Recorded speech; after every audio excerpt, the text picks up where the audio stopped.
નમસ્તે વિદ્યાર્થી મિત્રો, સુરત મહાનગરપાલિકા દ્વારા સંચાલિત સુમન હાઈસ્કૂલ નંબર 12, વિષય ગુજરાતી દ્વિતીય ભાષા, ધોરણ 9, વિષય શિક્ષક તરીકે હું જિગ્નિશા મૈસુરિયા.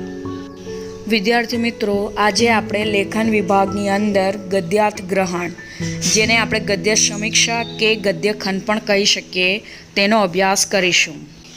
વિદ્યાર્થી મિત્રો, પરીક્ષામાં તમને એક પેરેગ્રાફ ફકરો પૂછાય છે અને એ ફકરાની નીચે પ્રશ્નો આપ્યા હોય છે. એ પ્રશ્નોના જવાબ તમારે ફકરામાંથી જ શોધીને જવાબ લખવાના હોય છે. તેને આપણે ગદ્યાર્થ ગ્રહણ કહી શકીએ. ગદ્યાર્થ ગ્રહણ ગદ્ય સમીક્ષા કરતી વખતે ધ્યાનમાં રાખવા જેવી બાબતો આ પ્રમાણે છે. આપેલા ગદ્ય ખંડને ધ્યાનપૂર્વક વાંચો. એકવાર વાંચવાથી ન સમજાય તો તે ફરીથી વાંચો અને તેનો અર્થ બરાબર સમજી લો. વિદ્યાર્થી મિત્રો, આપેલો પેરેગ્રાફ કે ફકરો તમારે શાંતિપૂર્વક 2 થી 3 વાર વાંચવો જોઈએ અને એ ફકરા અથવા પેરેગ્રાફના વિચારો સમજવાની કોશિશ કરવી જોઈએ. નંબર 2, પ્રશ્નોને ધ્યાનમાં રાખીને ગદ્ય ખંડને ફરીથી વાંચો.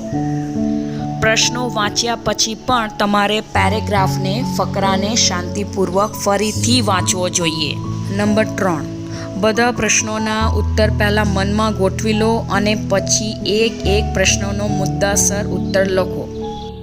ટૂંકમાં બધા પ્રશ્નોના જવાબ ફકરામાંથી શોધી કાઢો.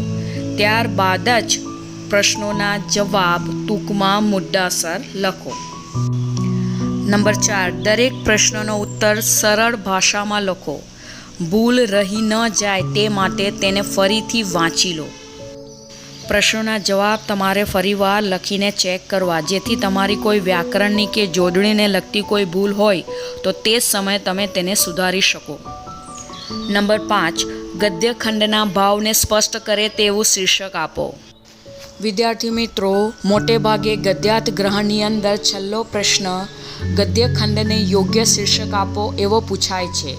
જો તમે આ ફકરો કે પેરેગ્રાફ શાંતિથી વાંચ્યો હશે તો તમે જરૂરથી નક્કી કરી શકો કે આ ફકરો કયા વિષય ઉપર આધારિત છે, તો તમે એનું યોગ્ય શીર્ષક આપી શકશો. વિદ્યાર્થી મિત્રો, ઉદાહરણ તરીકે આપણે એક ફકરો પેરેગ્રાફ જોઈશું. સૌથી પહેલાં વિદ્યાર્થી મિત્રો, હું તમને એક પેરેગ્રાફ ફકરો વાંચીને સંભળાવીશ. ત્યાર પછી તમારે આ ફકરાનો વિષય નક્કી કરવાનો રહેશે. વૃક્ષો અન્યના સુખને માટે છાંયડો આપે છે. પોતે તાપમાં તપીને અને અસહ્ય ગરમી વેઠીને બીજાને પોતાના ફળ આપે છે. પરોપકારી મનુષ્યો એવા જ હોય છે. જો આ નાશવંત કાયાનો ઉપયોગ પરોપકાર અર્થે ન થવાનો હોય તો તેની ઉપયોગિતા શી? સુખડ જેમ વધારે ઘસાય તેમ વધારે સુવાસ આપે. શેરદી જેમ વધારે પીલાય તેમ વધારે રસ આપે. સોનું જેમ વધારે તપે તેમ વધારે ચળકાટ ધારણ કરે. ઉદાર મનુષ્યો પ્રાણાંતે પણ પોતાના સદ્ગુણો તજતા નથી. જગત તેમની સ્તુતિ કરે કે ન કરે, તેઓ શ્રીમંત હોય કે ગરીબ હોય, તેઓ અલ્પ આયુ હોય કે દીર્ઘાયુ હોય, તેઓ ગમે તે સ્થિતિમાં હોય, પરંતુ તેઓ પોતાના માર્ગમાંથી ચલિત થતા નથી. જે બીજાને માટે જીવતો નથી તેનું જીવન નિરર્થક છે. જીવવા ખાતર જીવવું એ તો કાગડા કૂતરાનું જીવન છે. જેઓ સૃષ્ટિના કલ્યાણમાં પ્રાણ પાથરે છે તેઓ પોતાનું જીવન સાર્થક કરે છે. લેખક છે પંડિત સુખલાલજી. વિદ્યાર્થી મિત્રો, આ પેરેગ્રાફ ફકરો આપણે ધ્યાનથી વાંચીએ તો આટલી બાબતો તેમાંથી સ્પષ્ટ થાય છે. નંબર 1, વૃક્ષો ઉપર આધારિત આ ફકરો છે. નંબર 2, વૃક્ષોની સરખામણી થઈ છે પરોપકારી મનુષ્યો સાથે. નંબર 3, ઉદાર મનુષ્યોની વિશેષતા દર્શાવી છે. નંબર 4, ઉદાર મનુષ્યોની વિશેષતા સમજાવવા માટે અન્ય ઉદાહરણો આપ્યા છે. ચાલો તો આપણે આ ફકરા ઉપર આધારિત પ્રશ્નો જોઈએ. પ્રશ્ન નંબર 1, પરોપકારી મનુષ્યો કોના જેવા હોય છે, કેવી રીતે? એટલે અહીં આ પ્રશ્નની અંદર 2 પ્રશ્નો પૂછ્યા છે. નંબર 2, કાગડા કૂતરાનું જીવન કોને કહેવાય છે? નંબર 3, ઉદાર મનુષ્યોની કઈ 2 વિશેષતાઓ અહીં દર્શાવવામાં આવી છે? નંબર 4, કોનું જીવન નિરર્થક છે? અને નંબર 5, આ ગદ્ય ખંડને યોગ્ય શીર્ષક આપો. આ પ્રશ્નો વાંચ્યા પછી ફરીવાર તમારે પેરેગ્રાફ ફકરો વાંચવાનો રહેશે અને સમજવાની કોશિશ કરવાની છે. હું તમને કેટલાક શબ્દોના અર્થો કહું છું. પરોપકારી મનુષ્યો એટલે કે બીજા ઉપર ઉપકાર કરે, બીજાને મદદ કરે એવા મનુષ્યો. બીજો એક શબ્દ છે શ્રીમંત એટલે કે પૈસાદાર મનુષ્ય. નિરર્થકનો અર્થ થાય છે નકામું અથવા બિનજરૂરી. સૃષ્ટિ એટલે કે જગત અથવા દુનિયા. બીજો એક શબ્દ છે નાશવંત કાયા એટલે કે મૃત્યુ પામતું શરીર. સાર્થકનો અર્થ થાય છે ઉપયોગી. તો ચાલો હવે આપણે આ પ્રશ્નોના જવાબ વિચારીશું, જોઈશું. પહેલો પ્રશ્ન છે પરોપકારી મનુષ્યો કોના જેવા હોય છે, કેવી રીતે? અહીંયા 2 પ્રશ્નો છે. પહેલા પ્રશ્નનો જવાબ આવશે પરોપકારી મનુષ્યો વૃક્ષો જેવા હોય છે. એટલે પરોપકારી મનુષ્ય અને વૃક્ષોની સરખામણી થઈ છે. સાથે બીજો પ્રશ્ન છે કેવી રીતે? તો એનો જવાબ આવશે વૃક્ષો પોતે તાપમાં તપીને અને અસહ્ય ગરમી વેઠીને બીજાઓને છાંયડો અને ફળ આપે છે.